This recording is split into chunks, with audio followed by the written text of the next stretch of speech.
సురేష్ గారు ఇప్పుడు కర్గ్ విషయం తీసుకుంటే కర్గ్ ఐలాండ్ దగ్గర వాళ్ళ ఇరాన్‌కి సంబంధించిన మిలిటరీ వాటిల మీదే వీళ్ళు టార్గెట్ చేశారు యూఎస్ వాళ్ళు. అయితే కర్గ్ వాళ్ళకి ఇన్‌ఫ్రాస్ట్రక్చర్ మీద ఎందుకు దాడి చేయలేదు? చాలా క్లియర్ కదా! అది హ్మ్. యూఎస్ఏ చెప్పారు. హ్మ్. ప్రెసిడెంట్ ట్రంపే చెప్పారు ఇవాళ పొద్దున. ఇన్‌ఫ్రాస్ట్రక్చర్ మీద దాడి చేస్తే ఆయిల్ $120 అయిపోతుండే ఇవాళ పొద్దున దాకా. హ్మ్. వాళ్ళకి చాలా క్లియర్‌గా తెలుసు. అక్కడి నుంచి ఆయిల్ మాక్సిమం కొంటుంది చైనా. హ్మ్. ఇప్పుడు కూడా. ఇంత పెద్ద యుద్ధం నడుస్తున్నప్పుడు కూడా చైనీస్ షిప్స్ వస్తున్నారు, తీసుకెళ్ళిపోతున్నారు. చైనీస్ షిప్స్ వస్తున్నారు, తీసుకెళ్ళిపోతున్నారు. ఇప్పుడు ఇరాన్ నుంచి ఎవ్వరు ఇంకా ఆయిల్ కొనట్లేదు. హుహు. ముందు మనం కూడా ఒక 8 నెలలు, 9 నెలల ముందు మనం కొంటుండే. మన మీద కూడా సాంక్షన్స్ పెట్టేశారు యూఎస్. చైనా మీద కూడా పెట్టారు. చైనా పట్టించుకోరు. మీరు హ్మ్. ఏం కావాలంటే చేసుకో అంటాడు. ఎందుకంటే వాళ్ళ ఆయిల్ కావాలి. వాళ్ళు పెద్ద అవును. దేశం మనలాగానే. సో, ఈ ప్రాబ్లమ్ అక్కడ వచ్చిందనమాట. సో, కర్గ్ ఐలాండ్‌ని వీరెందుకు ఇప్పుడు ఎన్‌సర్కిల్ చేస్తున్నారంటే ఇరాన్‌ని ఓడించడానికి కాదు పవన్ హ్మ్. గారు. చైనాకి ఆయిల్ ఉండెక్కడ. చైనాకి ఆయిల్ ఇయ్యకుండా ఓకే. ఉండాలంట. ఓకే. అది వాళ్ళ స్ట్రాటజీ. హ్మ్. చైనీస్ షిప్ ఇప్పుడు అప్రోచ్ అయితే దాని మీద ఎవరైనా దాడి చేయొచ్చు రేపు. ఇరాన్ అయితే చేయరు. హ్మ్. ఇరానియన్ ఆయిలే తీసుకెళ్తున్నారు కదా! కానీ మీ ఇరానియన్ ఆయిల్ తీసుకొని మీరు బయటికొస్తే చైనీస్ షిప్‌ని మనం ఆపుకుంటాం, మేము అడ్డుకుంటాం అని చెప్పి యూఎస్ గవర్నమెంట్ ఇప్పుడు చెప్తున్నారు. అవును. కానీ చేయరు. ఆ! ఏ రోజు చైనీస్ షిప్ మీద వీళ్ళు ఏదైనా అటాక్ చేస్తేనో, లేకుంటే దాన్ని ఆపడానికి ప్రయత్నిస్తే చైనా అటువైపు నుంచి యూఎస్‌కెళ్ళే ప్రతి ఎక్స్‌పోర్ట్ ఆపేస్తారు. హ్మ్. మీకు గుర్తుంటుంది ఇనీషియల్ స్టేజ్‌లో ఈ టారిఫ్ వార్ మొదలైనప్పుడు ఫస్ట్ చైనా మీద 25 పెట్టాడు. అవును. చైనీస్ 25 పెట్టారు రిటర్న్. 50 అన్నాడు. చైనా కూడా 50 అన్నారు. 100 పెడుతున్నా అన్నారు. చైనా చెప్పిన మీరేమైనా చేసుకోండి. మేము కూడా 100% పెడతా అన్నాం. 100% పెట్టారు. నేను 250% పెడుతున్నా అన్నాడు ట్రంప్. మీకు గుర్తుంటుంది. అవునవును. అవును. సో, చైనా అన్నారు మీరు ఏమైనా చేసుకోండి. మేమైతే 250 పెట్టాం. మాకు పెట్టాల్సింది మేము పెట్టుకున్నాం టారిఫ్‌లు. వితిన్ సేమ్ డే సాయంత్రం యూఎస్ స్టాక్ మార్కెట్ ఘనంగా పడిపోయింది. హ్మ్. Absolutely devastated US stock market. Same అలాగే యూరోప్ తోటి కూడా అలాగే అయింది గదా! అందరితోటి అలాగే. ఎందుకంటే చైనా నుంచి వచ్చే యూఎస్‌కొచ్చే ప్రతి ఎక్స్‌పోర్ట్ హ్మ్. యూఎస్ ఇండస్ట్రీకి వాళ్ళకి కావాల్సింది. వాళ్ళ దగ్గర లేదది. ఒక కార్‌లో 5,000 పార్ట్స్ ఉంటాయి ఎగ్జాంపుల్. నేను హ్మ్. చేసుకోండి. I'm not saying how many నాకు కూడా ఎగ్జాక్ట్ తెలీదు ఎన్ని 5,000లో 400, 500 చైనా నుంచి వస్తాయి. హుహు. మీరు అది యూఎస్‌లో తయారు చేయాలంటే కాదు. ఇంకొక సోర్స్‌ని తెచ్చుకోవాలంటే మీకు ఒక 6 నెలల టైం పడుతుంది. హ్మ్. ఖర్చు కూడా ఎక్కువవుతుంది. ఖర్చు కూడా ఎక్కువ కావచ్చు. యూరోప్ నుంచి తీసుకుంటే డెఫినిట్‌గా ఎక్కువ ఉంటుంది. ఇండియా వీళ్ళు నుంచి తీసుకుంటే కొంచెం మ్యానుఫ్యాక్చరింగ్ ఎక్కువ రీజనబుల్‌గా గదా! ఉంటుంది. వీళ్ళది. అవును. ఈ పరిస్థితిలో ఏమైంది యూఎస్ స్టాక్ మార్కెట్ మొత్తం పడిపోయింది. కార్ కంపెనీ షేర్లు, హ్మ్. మ్యానుఫ్యాక్చరింగ్ కంపెనీ షేర్లు, ఎలక్ట్రానిక్ కంపెనీ షేర్ అన్నీ పడిపోయాయి. Next day Trump 250 తీసేసాడు. తిరిగి 50కి వచ్చేసాడు. హ్మ్. దాన్ని 25 చేసాడు మళ్ళీ. ఇప్పుడు 50, 25 నడుమ తిరుగుతుంది. ఇప్పుడు 15 అయిపోయినాయి. ఈ కొత్త సుప్రీం కోర్ట్ వెర్డిక్ట్. ఇప్పుడు అర్థం చేసుకోండి. హ్మ్. చైనా ఆయిల్ తీసుకెళ్తున్నారు. చైనీస్ ఎకానమీ ప్రాస్పర్ అయితుంది. హ్మ్. ఆ ఎకానమీని ఆపడానికి ఫస్ట్ వీళ్ళు వెనిజువేలా నుంచి ఆయిల్ బంద్ చేశారు చైనాకి. హ్మ్. మీకు గుర్తుంటుంది మాక్సిమం ఆయిల్ కొంటుంది వెనిజువేలా దగ్గర నుంచి చైనా. అవును. చైనా ఆయిల్ కొంటున్న 3 పెద్ద రాజ్యాలు గుర్తుపెట్టుకోవాలి. Venezuela, Russia, Iran. హ్మ్. దీంట్లో రష్యా అండ్ ఇరాన్ మీద ఆల్రెడీ సాంక్షన్స్ పెట్టారు యూఎస్. ఎవరైనా వాళ్ళ దగ్గర నుంచి కొనుక్కుంటే అంతే సంగతి. మేము వాళ్ళ మీద మన మీద కూడా పెట్టారు. ఇప్పుడు కొద్దిగా సడలించారు ఇప్పుడు ఇది రష్యాలో. కొద్దిగా కాదు. ఏం కావాలంటే చేసుకోమంటున్నారు. అవును. 30 డేస్ ఆ అంటున్నారు. పరిస్థితి 30 డేస్ కూడా లేదు ఇంకా. ఓపెన్. ఇప్పుడు ఓపెన్ ఉంటుంది. హ్మ్. ముందన్నారు అట్ సీ ఉన్న షిప్స్ ఒక్కటే కొనాలన్నారు. అవును. ఇప్పుడు అట్ సీ ఇడిసేసిండు అయిపోయింది. హ్మ్. ఓకే. ఇప్పుడు ఇక్కడి నుంచి ఎక్కడ కావాలంటే మీరు కొనుక్కోండి అంటున్నారు. హ్మ్. ఇప్పుడు మేము అసలు అటువైపున తిరిగి చూడం. అటువైపు మాకు ఇంకా పెద్ద గొడవ నడుస్తుంది అక్కడ. హ్మ్. ఇరాన్ వైపు. ఇది స్ట్రాటజీ. సో, చైనాని కట్ డౌన్ చేయడమే యూఎస్ పెద్ద స్ట్రాటజీ. ఒక యుద్ధం నడుస్తుంది ఇక్కడ. అది హ్మ్. కరెక్టే. వెనిజువేలాన్ ఆయిల్ బంద్ అయిపోయినప్పుడు చైనా పానిక్ అయ్యారు. హ్మ్. వాళ్ళనుకున్నారు ఇరాన్ ఆయిల్ పెంచుతామని. రోజుకి ఒక 50 ట్యాంకర్లు క్రాస్ చేస్తుంది. 50-60 ట్యాంకర్లు ఈ స్ట్రెయిట్ ఆఫ్ హోర్ముజ్ క్రాస్ చేస్తుంది. హ్మ్. ఒక్కొక్కసారి అది 75 దాకా కూడా వెళ్తుంది. కానీ చాలా స్లోగా వెళ్తుంది ఈ రీజన్‌లో. మీకు తెలుసు ఇట్లా ఎళ్లి ఇట్లా తిరగాలది షిప్. అవును. దాని తర్వాత గల్ఫ్ ఆఫ్ ఒమాన్‌కి వచ్చి బయటికెళ్ళిపోతారు. హ్మ్. దాంట్లో ఎళ్ళే ప్రతిరోజు 50 అనుకోండి. దాంట్లో మినిమమ్ చైనా నుంచి 5-6 షిప్‌లుంటాయి. Crude oil. గ్యాస్ గూడా ఉంటుంది. దాన్ని మొత్తం ఆపేశారిప్పుడు. హ్మ్. గ్యాస్ ఇప్పుడు గూడా కావాలంటే రేపు సిట్యుయేషన్ స్టెబిలైజ్ అయితే వాళ్ళు గ్యాస్ ఖతార్ దగ్గర నుంచి కొనుక్కుంటారు. ప్రాబ్లమ్ లేదు. రష్యా దగ్గర చాలా ఉన్నాయి గ్యాస్. చైనా అక్కడి నుంచి కొనుక్కుంటారు. అంటే $150కి వెళ్ళిపోతుంది బ్యారెల్ అనే ఉద్దేశంతోటి కొట్టట్లేదంటారా ఇప్పుడు ఇన్‌ఫ్రాస్ట్రక్చర్‌ని? కరెక్ట్. లేకపోతే ఇప్పుడు ఇరాన్ బెదిరిస్తోంది కదా! మీరు ఇక్కడ కొడితే మీరు మా ఇన్‌ఫ్రాస్ట్రక్చర్‌ని కర్గ్‌లో, మేము గల్ఫ్‌లో కొడతాము అది అని కూడా చెబుతున్నారు కొడతారు. కదా! ఆల్రెడీ చేశారు కూడా. అంటే ఆ భయంతోటా? లేకపోతే లే భయం ఇది హ్మ్. ఆబ్వియస్లీ చెప్పారు కదా మాకు భయం ఉందని. హ్మ్. వీళ్ళేం చెప్పారంటే మేము అది కొడితే మాకు తెలుసు ఏం జరుగుతుంది ఇంటర్నేషనల్ లెవెల్‌లో. దానికోసం మేము ఇప్పుడు కొట్టట్లేదు. హ్మ్. కర్గ్ ఐలాండ్‌ని వీళ్ళు రేపు మీరు చెప్పాను చూడండి మెరైన్ పోలీసో ఏదో పంపిస్తున్నారని అవును. చెప్పి. రేపు 2500 మెరైన్ రేపు కార్ప్స్. రేపు కర్గ్ ఐలాండ్ క్యాప్చర్ చేసుకుంటే హ్మ్. దాని మీద వచ్చి వీళ్ళు కూర్చుంటారు. మీరు అంటే అదే వీళ్ళు చెప్తున్నారు. వెళ్తుంది దాని గురించే అంటారా? అదే చెప్తున్నాను. గల్ఫ్‌కెళ్తున్నారు. ఆ! హైపోథెటికల్ సిట్యుయేషన్ వార్ గేమ్ అంటారు దీన్ని. War okay. Game strategy. హ్మ్. కర్గ్ ఐలాండ్ టేక్ ఓవర్ చేసుకుందాం. యూఎస్ హ్మ్. వాళ్ళ మెరైన్స్ తీసుకొచ్చి పెట్టారు. వీళ్ళేం చేస్తారు బాంబులు విసురుతారు, డ్రోన్‌లు కొడతారు. హ్మ్. యూఎస్ మెరైన్స్ చాలా మంది చనిపోతారు. హ్మ్. అది పెద్ద ప్రాబ్లమ్ అయింది. సో అది చేయలేము. హ్మ్. నెక్స్ట్ ఏం చేయాలి? అక్కడి నుంచి షిప్‌ని బయట నుంచి రాకుండా చేయాలి. అంటే వీళ్ళు ఆల్రెడీ కర్గ్ ఐలాండ్ నుంచి కాకుండా మిగతా ఎక్కడి నుంచి స్ట్రెయిట్ ఆఫ్ హార్మజ్ నుంచి ఒక షిప్ కూడా వెళ్ళనీయట్లేదు. హ్మ్. ఇప్పుడు అదే పరిస్థితి ఉంది కదా! అవును. సో ఆ పరిస్థితిలో చైనీస్ షిప్స్, ఇండియన్ షిప్స్ కొన్ని మిగతా వెళ్తుంది అంతే. హ్మ్. మీరు కర్గ్ ఐలాండ్‌ని కొట్టినప్పుడు వీళ్ళు అంటున్నారు మిలిటరీ స్ట్రక్చర్‌ని కొట్టారు. నాకు అర్థం కావట్లేదు అక్కడ ఏం మిలిటరీ స్ట్రక్చర్ ఉందని. హ్మ్.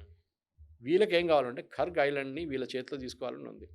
ఇరాన్ ఎక్స్‌పోర్ట్స్ జీరో అయిపోతుంది. ఇరాన్‌కి ఆదాయం ఉండదు. మెయిన్ ఆదాయం వాళ్ళకి అక్కడి నుంచే అదే. కదా! హ్మ్. ఇప్పుడు కూడా అందరూ అడుగుతున్నారు పవన్ గారు. చైనా పేమెంట్ ఎట్లా చేస్తున్నారు? హ్మ్.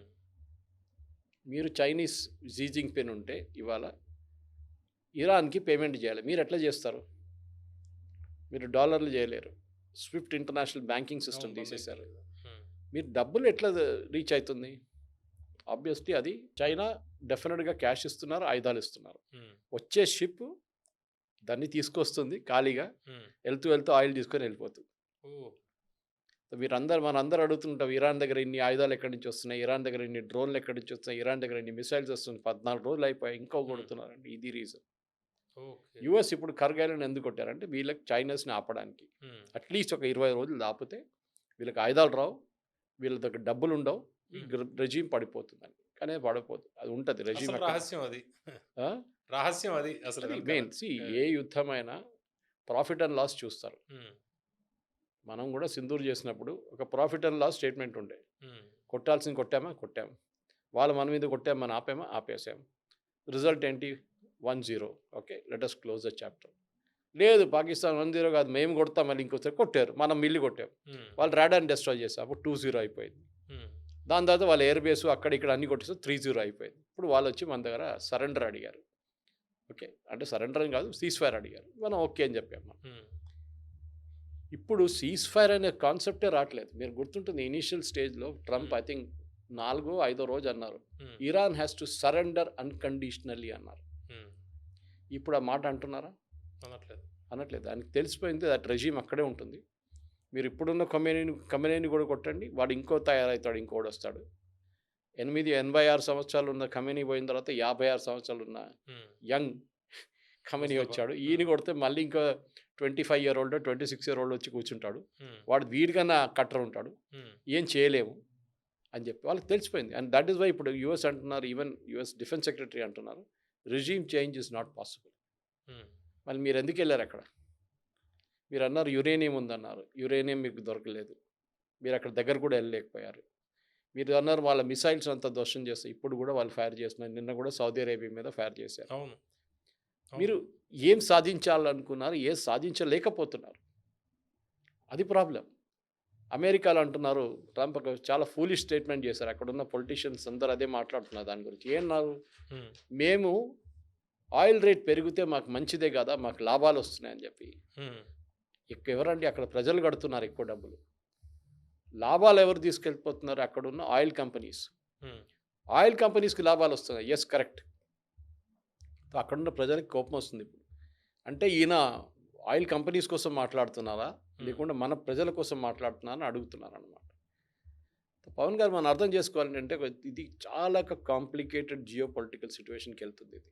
ప్రతిరోజు మలుపు తిరుగుతుంది. టర్క్ మీద అక్కడ ఇన్‌ఫ్రాస్ట్రక్చర్ మీద దాడి చేస్తే దాని ప్రభావం హర్మోజ్ మీద కూడా ఉంటుంది. ఎందుకంటే దానికి దగ్గరలోనే ఏదో అంటున్నారు. నిజమేనా అది? హర్మూజ్‌లోనే ఉంది అది. హ్మ్. It is at the end of the strait of Hormuz. దాని ప్రభావం దీని మీద ఇది పడుతుంది కదా! ఉంటుంది. డెఫినిట్‌గా ఉంటుంది. మొత్తం మూసుకుపోయే అవకాశం కూడా ఉంటుంది. ఆల్రెడీ మూసుకుపోయింది కదా! హ్మ్. కొత్తదయింది అక్కడ. కొంతమందికి. వీళ్ళు చేయాల్సింది ఏంటంటే వీళ్ళు ఒక ఫస్ట్ ట్రంప్ ఒక స్టేట్మెంట్ ఇచ్చారు, మీకు గుర్తుంటుంది. హ్మ్. మేము నేవీ, ఇరానియన్ నేవీ షిప్స్‌నన్నీ ఎస్కార్ట్ చేసి తీసుకెళ్తామన్నారు. హ్మ్. గుర్తుందా మీకు? అవును. పీట్ హెగ్సెత్ కూడా అదే స్టేట్మెంట్ ఇచ్చారు. హ్మ్. వాళ్ళ చీఫ్ ఆఫ్ స్టాఫ్ కూడా అదే చెప్పారు. As soon as the situation permits మేము షిప్పుల్ని ఎస్కార్ట్ చేసి తీసుకెళ్తాం. హ్మ్. ఓకే. ఈ 150 క్రూషియల్ కిలోమీటర్స్ ఉంది చూడండి. ఆ కిలోమీటర్లు అటాక్ ఒకసారి గల్ఫ్ ఆఫ్ ఒమాన్‌కి వస్తే మీరు వెళ్ళిపోవచ్చు. ఇవాళ Indian naval ship Gulf of Oman మౌత్‌లో కూర్చున్నారు. 4 ఇండియన్ షిప్స్ అక్కడ రెడీగా ఉన్నాయి, నేవల్ షిప్స్. అవును. మన మన మనకు కావాల్సింది ఇండియాకి వెళ్ళాల్సిన కార్గో బయటకు రాగానే వాళ్ళు దాన్ని ఎస్కార్ట్ చేసి తీసుకెళ్తున్నారు. ముంబై వైపో, హ్మ్. కాండ్లా వైపో, లేకుంటే గుజరాత్ వైపో, లేకుంటే వైజాగ్ వైపో, ఎక్కడైనా చెన్నై ఆర్ ఈవెన్ కొచ్చిన్. అవును. ఈ ప్రాబ్లం ఏంటంటే ఈ 150, 200 కిలోమీటర్ గ్యాప్ ఉంది చూడండి. హ్మ్. అక్కడే ఇరాన్ కొడుతున్నారు. హ్మ్. ఎందుకంటే ఈ పెద్ద కంటైనర్స్, ఈ పెద్ద షిప్స్ అండి, లార్జ్ షిప్స్ ఇది. Okay. 5 million, 10 million barrel carry చేసుకుంటూ పోతారు. చాలా స్లోగా వెళ్తుంది. ఇరాన్ నుంచి మీరు ఒక మిసైల్ కొడితే, ఈవెన్ వాళ్ళ దగ్గర ఉన్న లో ఎండ్ మిసైల్ తీసుకుందాం మనం. హ్మ్. మీరు కొడితే కూడా అది 1 మినిట్ 30 సెకండ్ నుంచి 2 మినిట్ 15 సెకండ్స్ లోపల వెళ్ళి షిప్ని కొడుతుంది. హ్మ్. ఎంత తక్కువ స్పీడ్లో ఉన్నాం, అంత దగ్గర ఉందన్నమాట ఇరానియన్ కోస్ట్కి. ఇరాన్ మైన్స్ గురించి మనం విన్నాం. అవును. వాళ్ళ దగ్గర ఉన్నది వరల్డ్ వార్ 2 టైప్లో మైన్స్ ఉంది ఇప్పుడు కూడా. మీరు చూసుంటారు, ఒక బాల్ లాగా ఉంటుంది, దాని మీద కొన్ని ఒక ఏం చెప్తారు ప్రొజెక్షన్స్ ఉంటుంది. హ్మ్. అగైన్ వెరీ రూడిమెంటరీ టెక్నాలజీ, అంత పెద్ద టెక్నాలజీ కాదు అది, కానీ దాని ఇంపాక్ట్ ఉంటుంది. మొత్తం షిప్ తగలబడితే లేదు, డ్యామేజ్ చేస్తారు షిప్ని. ఇప్పుడేమన్నారు, అమెరికా ఇరాన్ మైన్స్ వేసారన్నారు. మీరేం చేయాలి అప్పుడు? మీరు ఆ మైన్స్ని తీయాలి కదా. అవును. మీతో కావట్లేదు, మీరు షిప్ని కూడా తీసుకెళ్ళలేకపోతున్నారు హార్మూజ్ లోపలికి, మీకు భయపడుతున్నారు, వీళ్ళు షూట్ చేస్తారు. ఈ అమెరికన్ షిప్స్ ఎందుకు ఎస్కార్ట్ చేయట్లేదు నేవల్ షిప్స్ అంటే దాని వెనక ఒక స్టోరీ కాదు, ఒక రీజన్ ఉంది. ఏంటది? అమెరికా చట్టంలో వాళ్ళ కాన్స్టిట్యూషన్లో ఏం రాసి పెట్టారంటే, మీరు ఒక కాన్ఫ్లిక్ట్ జోన్లో ఒక షిప్ని ఎస్కార్ట్ చేయాలంటే అది అమెరికన్ షిప్ ఉండాలి. Oh! Oh! You cannot escort a non American ship. దీనికి మనం తిరిగి కువైత్ వార్ టైంకి వెళ్ళాలి. హ్మ్. సద్దాం హుస్సేన్ కువైత్ ఇన్వైట్ చేసినప్పుడు కువైతీ ట్యాంకర్స్ని సద్దాం హుస్సేన్ ఇదే డైలాగ్ కొట్టాడు, ఇరాక్, కువైట్. మీరు ఎటు నేను తీసుకెళ్ళండి, మేము కొట్టేస్తాం. హ్మ్. అటు రెడ్ సీ వైపు కూడా కువైట్‌లో కొట్టేసారు కదా! చాలా కొట్టారు. కొట్టారు కదా! అప్పుడు ఏం చేశారు యుఎస్, కువైత్ నుంచి ఒక 15-16 షిప్స్ రెడీగా ఉన్నాయి వెళ్ళడానికి బయటికి. హ్మ్. ఓకే. వాళ్ళ రెడ్ సీ వైపు నుంచి ఇటు. వీళ్ళేం చేశారు, కువైతీ షిప్‌ని అన్ని వాళ్ళ ఫ్లాగ్ కిందకి దింపి అమెరికన్ ఫ్లాగ్ ఎక్కించేశారు. హుహు. ఇప్పుడు ఓకే. అమెరికన్ షిప్ అయిపోయింది. హ్మ్. So you can take it out now. వాళ్ళు ఎస్కార్ట్ చేసి తీసుకెళ్లారు అమెరికన్ నేవల్కి. ఇప్పుడు అది చేయలేకపోతున్నారు. మీరు ఒక చైనీస్ షిప్ వచ్చింది అనుకోండి రేపు, హ్మ్. బట్ చైనీస్ ఫ్లాగ్ ఉంటుంది. అవును. నేను మిమ్మల్ని ఎస్కార్ట్ చేస్తాను వాడంటాడు, నువ్వేం చేస్తాను, నేను చైనీస్, హ్మ్. నేనెందుకు దింపాలి కిందకంటాడు. హ్మ్. ఇంకోటి దగ్గర వస్తాడు, okay for example Indian ship అనుకోండి, ఇండియన్ ఫ్లాగ్ ఉంది, నువ్వు ఫ్లాగ్ దింపి మా ఫ్లాగ్ మేము వెళ్ళిపోతాం బాబు, మాకు ప్రాబ్లం, వాళ్ళు ఆల్రెడీ పర్మిషన్ ఇచ్చారు మాకు, హ్మ్. మీరెందుకు వస్తున్నారు. దీనికోసమే అమెరికా వాళ్ళ షిప్పుల్ని తీసుకెళ్ళట్లేదు. ఓకే. ఓకే. పెద్ద పెద్ద స్టేట్మెంట్ ఇచ్చారు. మన ప్రేక్షకులు కూడా అర్థం చేసుకోవాలి, ఎందుకు మన ఇద్దరు మాట్లాడుతున్నప్పుడు వాళ్ళకు కూడా కొంచెం ఇన్ఫర్మేషన్ వస్తే ఇది రీజనింగ్ ఉంది, అమెరికన్ చట్టంలో రాసుంది అది, హుహు. That you cannot escort a non American ship in a conflict zone. Okay. ఇది అక్కడ ఆగిపోయింది ఆ స్టోరీ. ఇప్పుడు స్ట్రెయిట్ ఆఫ్ హార్మూజ్ కూడా ఎంటర్ చేయలేకపోతున్నారు. స్ట్రెయిట్ ఆఫ్ హార్మూజ్ని ఒక నార్మల్ సిచ్యువేషన్కి తీసుకురావాలంటే 2-3 సొల్యూషన్స్ ఉంది. ఒకటి, మీరు ఎస్కార్ట్ చేయడం అని చెప్తున్నారు, అది అవకాశం లేదు. అది లేదు. రెండవది, ఇరాన్ మీద ఒక ప్రెషర్ తీసుకురావడం, ఏది సౌదీ అరేబియా దగ్గర నుంచి. హ్మ్. సౌదీ అరేబియా ఇరాన్ దగ్గర చెప్తారు, మా దగ్గర నుంచి తీసుకెళ్లే ఆయిల్, ఖతార్ దగ్గర నుంచి తీసుకెళ్లే గ్యాస్, దీని మీద మీరు చేయబెట్టకూడదు. హ్మ్. ఇవాళ దాకా మేము ఏం చెప్పకుండా కూర్చున్నారు, మా అసెట్స్ మీద మీరు దాడి చేశారు, కానీ ఎన్ని రోజులు మాకు ఇంత పేషెన్స్ ఉంటుందో మాకే తెలియదు. ఏదో ఒక రోజు మాకు కూడా పిచ్చి పట్టేస్తుంది, అప్పుడు మేము వెళ్ళి మిమ్మల్ని కొట్టేస్తాం. హ్మ్. అమెరికా కొట్టండి మర్చిపోండి, ఇజ్రాయెల్ మేము కూడా కొడతాం మిమ్మల్ని. హ్మ్. మా F-35 ఒట్టిగా పెట్టుకోలేదు మేము, F-16 ఉన్నాయి మా దగ్గర. దానిలో ఉన్న అది ఏం చెప్తారు ఎక్విప్మెంటు, దాని దగ్గర ఉన్న మిసైల్స్ పనిచేస్తుందో లేదో అది కూడా అంటే తెలియదు. ఇప్పటిదాకా వాళ్ళు ఏం కదలికలు లేవు కదా కదలికలు గల్ఫ్‌ది. లేవు, ఇప్పుడు ఎందుకంటే కదులుతారు. లేటెస్ట్‌గా దుబాయ్ ఫైనాన్షియల్ డిస్ట్రిక్ట్ మీద కూడా దాడి చేసింది ఇరాన్. అది ఇంకో స్టోరీ ఉంది పవన్ గారు, అది హ్మ్. Interesting story. హ్మ్. ఎందుకు చేశారు చెప్పండి. ఇదే వార్నింగ్ ఇరాన్ దీనికన్నా ముందు ఇచ్చినప్పుడు ఒకసారి నేను ట్వీట్ చేశాను, బహుశా మీకు చెప్పుంటాను. హ్మ్. 2020లో నేను ఒక ట్వీట్ చేశాను. అప్పుడు ఇరాన్ ఒక వార్నింగ్ ఇచ్చారు ఆ టైంలో. అక్రాస్ ద వరల్డ్ అమెరికన్ అసెట్స్‌ని కొడతామని చెప్పి. ఏదో ఒక కారణం ఉండేదానికి. అమెరికా ఏదో చేశారు వాళ్ళ మీద. హ్మ్. అటాక్ చేస్తే ఎక్కడెక్కడ అమెరికన్ అసెట్స్ ఉందో లోకంలో అక్కడ అన్నీ మేము కొడతా అంటే కానీ నేను ఒక ట్వీట్ చేశాను ఆ రోజు. I remember it was 2020 saying that Sajjanar గారు అప్పుడు సిపి కమిషనర్ సైబరాబాద్ మీ దగ్గర ఐటీ కంపెనీలు ఇన్ని ఉన్నాయి ఇటువైపు. హ్మ్. ఈ ఐటీ కంపెనీల మీద ఎవరైనా దాడి చేస్తే ఫార్మా కంపెనీ షామీర్పేట్ వైపు ఉన్నాయి. అక్కడ దాడి చేస్తే అమెరికన్ కంపెనీస్ ఉన్నారు. మీరు రెడీగా ఉన్నారా అని అడిగాను. ఇమ్మీడియట్లీ 10 నిమిషాల్లో నాకు ఒక రిప్లై వచ్చింది. Yes we are prepared for it. We know ఎవరెవరు ఎంప్లాయీస్ ఉన్నారో అందరిని మేము ట్రాక్ చేస్తున్నాం అని చెప్పి. హ్మ్. దానికన్నా హాఫ్ అన్ అవర్ తర్వాత ఓవేసీ ట్వీట్ చేసిండు. అదే నా ట్వీట్కి రిప్లైగా కమిషనర్ గారిని తిట్టుకుంటా ఆయన ఇదేంటి మామూలు జిహాదీ అంటున్నారు మీరు అది ఇది హ్మ్. How can you say all this అని చెప్పి పెద్ద ఇష్యూ అయింది. అదే రోజు రాత్రి నన్ను ఎన్డీటీవీ టైమ్స్ను అందరు తీసుకున్నారు. నన్ను పిలిచి నా నా నా ప- నా పాయింట్ ఆఫ్ వ్యూ అడిగారు. హ్మ్. నెక్స్ట్ డే డెక్కన్ క్రానికల్లో పెద్దగా ఆర్టికల్ కూడా వచ్చింది ఫ్రంట్ పేజ్లో. స్టోరీ ఏం చెప్పడానికి నేను వస్తున్నా అంటే ఇదే థ్రెట్ ఇప్పుడు వచ్చింది. హ్మ్. అమెరికాలో అమెరికన్ కంపెనీస్ అక్కడ పనిచేస్తున్నాయి. Even HSBC which is not an American company technically it is a British company. Okay Hong Kong and Shanghai banking corporation కానీ హ్మ్. హాంకాంగ్లో ఇప్పుడు ఏం లేదు వాళ్ళకి ఎక్కువ. వాళ్ళు కూడా ఇప్పుడు వాళ్ళ ఎంప్లాయీస్ని హెచ్ఎస్బిసి ఎంప్లాయీస్ని అక్కడ దుబాయ్లో ఉన్న వాళ్ళని వర్క్ ఫ్రమ్ హోమ్ చెప్పేశారు. ఓకే. ఈ కంపెనీలు అందుకు అందరూ అమెజాన్ మీద కూడా చేశారు కదా. అందరూ ఈవెన్ దీనికన్నా ముందు స్టార్ట్ అయినాడు అమెజాన్ కొట్టారు. ఇప్పుడు అవును. గూగుల్ ఉంది అక్కడ, ఫేస్బుక్ ఉంది అక్కడ, మైక్రోసాఫ్ట్ పెద్ద క్యాంపస్ ఉంది. అంటే టార్గెట్ అంతా కూడా యుఎస్ రిలేటెడ్ ఇదంతా. అన్ని దుబాయ్లో ఉన్న కంపెనీస్. హ్మ్. మిగతా గల్ఫ్లో చాలా రీజన్స్ చిన్న చిన్న కంపెనీస్ ఉన్నాయి. హ్మ్. వీళ్ళందరికీ ఇప్పుడు భయం మా మీద ఎప్పుడు కొడతాడు అని. ఈ కంపెనీలు ఎందుకు వచ్చారని అడగాలి మీరు దుబాయ్కి. వాళ్ళు అక్కడ ఎందుకు వచ్చారంటే ఒకటి అక్కడున్న రెజీమ్ హ్మ్. అంటే అక్కడున్న దుబాయ్లో ఉన్న వాళ్ళు రూలర్స్. ట్యాక్స్ ఫ్రీ ఇన్కమ్ ఇచ్చారు వాళ్ళకి. అవును. మన వాళ్ళు కూడా చాలా మంది వ్యాపారాలు చాలా మంది చేస్తారు. రియల్ వ్యాపారం ఎస్టేట్ చేస్తారు. చేస్తారు మన వాళ్ళు. అన్ని సో ట్యాక్స్ ఫ్రీ ఇస్తున్నాం. హ్మ్. మీ ఎంప్లాయీస్ కూడా ట్యాక్స్ ఫ్రీ హ్మ్. అంటే మీకు వచ్చే జీతం మీద ఇట్స్ ఫ్రీ ఆఫ్ కాస్ట్ అని చెప్పేశారు. హ్మ్. ఇది మనం గుర్తుపెట్టుకోవాలి. That this is going to be the most dangerous thing. Suresh గారు ఇప్పుడు ఇరాన్ లేటెస్ట్గా ఒక వీడియో రిలీజ్ చేసింది. అదేంటంటే అండర్ గ్రౌండ్లో వాళ్ళ ఉన్న వెపన్స్, డ్రోన్స్, మిసైల్స్ అండర్ గ్రౌండ్లో ఉన్నాయి. మీరు బంకర్లని అట్లా కొట్టినా కూడా మా దగ్గర మేము రెడీగా ఉన్నాం. వార్ రెడీనెస్ని తెలియజేస్తుందా? వాళ్ళు ఎందుకు ఆ వీడియో వాళ్ళు రిలీజ్ చేస్తారు? ప్రిపేర్డ్గా ఉన్నారు పవన్ గారు. నేను చెప్పాను చూడండి. వాళ్ళు వార్ సెనారియోస్ క్రియేట్ చేసుకున్నారు. హ్మ్. మన బంకర్లు కొట్టారు. హ్మ్. మన డ్రోన్స్ చాలా మటుకు ధ్వంసమైనాయి. హ్మ్. ఏం చేయాలి మనం? హ్మ్. ఇప్పుడు చూడండి మీరు మైన్స్ అంటారు. వీళ్ళు స్ట్రెయిట్ ఆఫ్ హార్మోస్ అటాక్ చేస్తా అంటున్నారు. మీరు మైన్స్ మొత్తం తీసేసేయండి స్ట్రెయిట్ ఆఫ్ హార్మోస్ నుంచి. అప్పుడు కూడా వీరు అటాక్ చేస్తారు. హ్మ్. మిసైల్స్ అయిపోయింది. అప్పుడు కూడా అటాక్ చేస్తారు. ఎట్లా? వాళ్ళ దగ్గర చిన్న చిన్న షిప్స్ ఉన్నాయి. చిన్న చిన్న బోట్లు ఉన్నాయి. మన దగ్గర రబ్బర్ డింజీలు ఉంటాయి చూడండి. అవును. యమహా మోటార్ పెట్టుకొని నడిపించుకో అది అవును. ఉన్నాయి వాళ్ళ దగ్గర. దాంట్లో ఒకడు రాకెట్ ట్రిపల్ గ్రెనేడ్ పెట్టుకొని కూర్చుంటాడు. హ్మ్. ఇమ్మీడియట్ టేక్ ఆఫ్ చేస్తారు. షిప్ ముందే ఉంది. ఫట్ పని కొట్టేస్తాడు. అయిపోయింది. షిప్ మొత్తం తగలబెట్టేస్తారు. ఇది వీళ్ళ స్ట్రాటజీ. లేటెస్ట్ ఇప్పుడు ఏమంటున్నారంటే వీళ్ళు జెట్ స్కీస్ మీద వస్తున్నారంట. మన ఈ గోవాకి అంతా వెళ్ళినప్పుడు జెట్ స్కీస్ ఉంటుంది అవునవును. స్కూటర్ లాగా. అవును. దాని మీద వస్తున్నాడు. ఒకడు ముందు నడిపిస్తున్నాడు. ఇంకొకడు ఆర్పీజీ పెట్టుకొని కూర్చున్నాడు. హ్మ్.